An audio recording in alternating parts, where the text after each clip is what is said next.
Hi అండి, అందరూ బాగున్నారా? ఈరోజు మేతి పూరి చేసుకుంటున్నామండి. మీరు ట్రై చేయండి, చాలా బాగుంటాయి. ఒక బౌల్లో 1/2 కేజీ గోధుమ పిండి, తగినంత సాల్ట్, 4 కట్ల మెంతాకు, కొద్దిగా అల్లం తురుము, 2 పచ్చిమిర్చి, కొద్దిగా మిరియాల పొడి, 1 టేబుల్ స్పూన్ కారం, 1 టేబుల్ స్పూన్ పసుపు, 1 టేబుల్ స్పూన్ ఆయిల్, 1 కప్పు పెరుగు వేసుకొని బాగా కలుపుకోవాలండి. వాటర్ అసలు యూస్ చేయకూడదు, పెరుగుతోనే అంతా కలుపుకోవాలండి. సాఫ్ట్గా కలపకూడదండి, పూరి పిండిలా కలుపుకోవాలి గట్టిగా. కలుపుకున్న పిండిని 10 నిమిషాలు ఫ్రిడ్జ్లో పెట్టుకోవాలండి. 10 నిమిషాల తర్వాత ఫ్రిడ్జ్లో పెట్టుకున్న పిండిని తీసుకొని చిన్న బాల్స్ లాగా చేసుకొని పూరీలు చేసుకోవాలండి. పూరీలు పలుచగా చేయకూడదండి, మందంగా చేసుకోవాలి. అప్పుడే పూరీలు బాగా పొంగుతాయి. పూరీలు ఎప్పుడులా కాకుండా ఇలా ట్రై చేయండి, చాలా బాగుంటాయి. టేస్ట్ కూడా చాలా బాగుంటుంది, హెల్త్కి కూడా చాలా మంచివండి.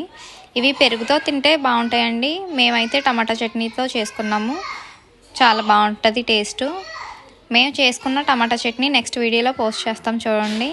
మా పాపకైతే ఈ పూరీలు చాలా ఇష్టం అండి. తన పెరుగుతో టమాటా చట్నీతో కాకుండా మామూలుగానే పూరీ తినేస్తుంది. చూడండి, పూరీలు బాగా పొంగాయి కదండి, చాలా సాఫ్ట్గా కూడా వచ్చాయి.